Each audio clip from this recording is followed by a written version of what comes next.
J'ai toujours cru que l'eau de Cologne c'était le parfum de nos darons et de nos papilles, mais en vrai c'est pas que ça. À la base, c'était un remède. Ça a été un parfum, ça a été une lotion et presque un bouclier anti-peste. L'eau de Cologne a été inventée en 1709 par un Italien qui vivait à Cologne en Allemagne. Il s'appelait Giovanni Paolo Feminis. Il a appelé sa création Aqua Mirabilis. Ça voulait dire eau merveilleuse, parce qu'elle était à la fois un remède et un parfum. Mais c'est bien plus tard que son petit-neveu, qui s'appelait Jean-Marie Farina, reprend sa formule et rend l'eau de Cologne célèbre en Europe. Cette eau de Cologne sentait bon, elle était rafraîchissante, elle désinfectait et elle soignait même les maux d'estomac. C'était la potion magique de l'époque. Et dedans, il n'y avait pas des trucs de ouf, hein. Il y avait du citron, de la bergamote, de la lavande, du romarin et surtout beaucoup d'alcool. Il te disait que c'était pas pour te saouler, c'était pour te purifier.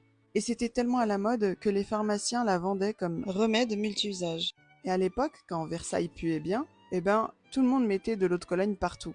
Les perruques, les mouchoirs, les gants, les rideaux. Et ouais, comme les gens se lavaient pas si souvent que ça à l'époque, fallait bien faire genre. Donc l'eau de Cologne était là pour ça. Et un truc qui est sympa à savoir, cool ou crade, c'est que Napoléon utilisait jusqu'à 60 flacons par mois.